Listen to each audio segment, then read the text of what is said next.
Hello and welcome to my channel where I show you how to create and make beautiful things. And today we're going to make this Kudu Antelope wall art, which I created for cutting on an electronic cutting machine. I use a Silhouette Cameo, and this is an SVG template which you can get from my website or my Etsy, and then cut it on your own cutting machine, either the Cricut or the Silhouette or any other cutting machine that uses SVG files. So you just saw me adding some glue to the back of the kudu head, and now I'm just pressing in some black cardboard so you get the impression of a I would say beautiful kudu head, but I made it, so I'm allowed to say that, and I would say that. So once that has been done, you can now fix the picture to the backing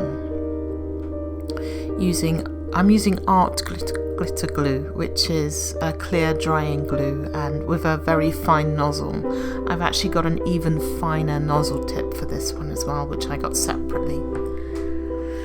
So I just center the kudu head picture onto the backing and press it down, and then leave it to dry for a while.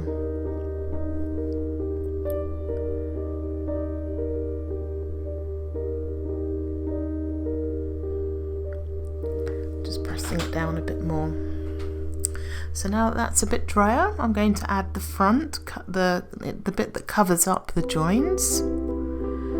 So taking this cutout rectangle, I'm just going to add some glue, some more glue around the edges.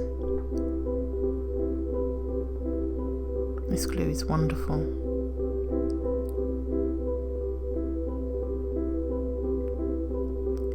And now I'll center the frame. It should line up with the backing almost perfectly. They should be the same size and shape completely. So I'm just pressing that down, and I'm going to leave it to dry before adding the hook holder. It's more like a little section that you can use if you have a nail in the wall that you want to hang the wall art from.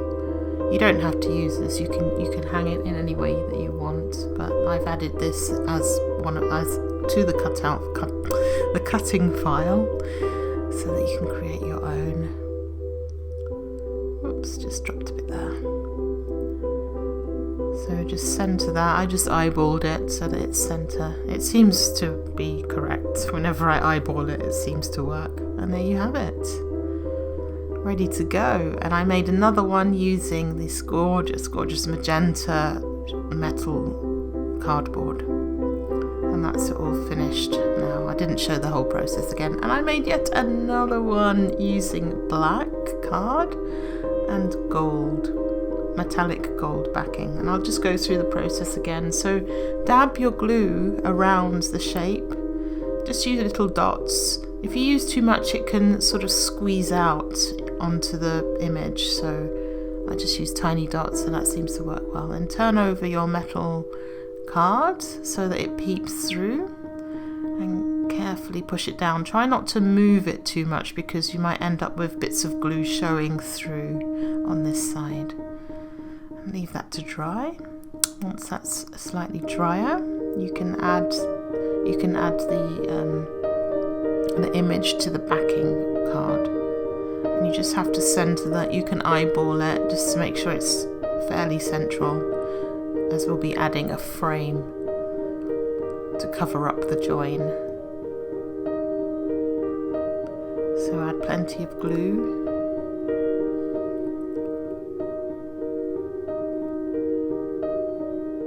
And now you can center it. My hair's in view, sorry about that.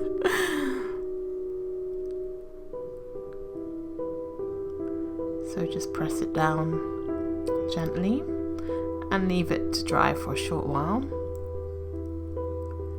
And now we can add the frame again to this black one, this black version, black and gold version. So add the art glitter glue to the outside using its fine nozzle. I think this glue possibly has the finest nozzle that I've found, and it doesn't seem to clog.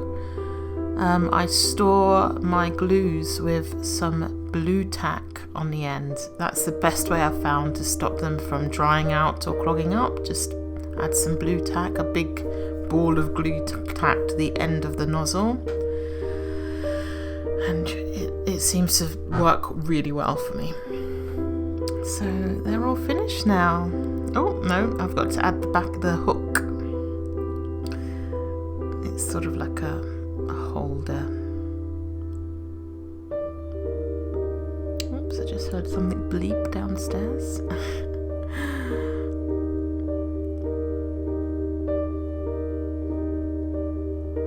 So that's now added. Leave that to dry, and there you have it.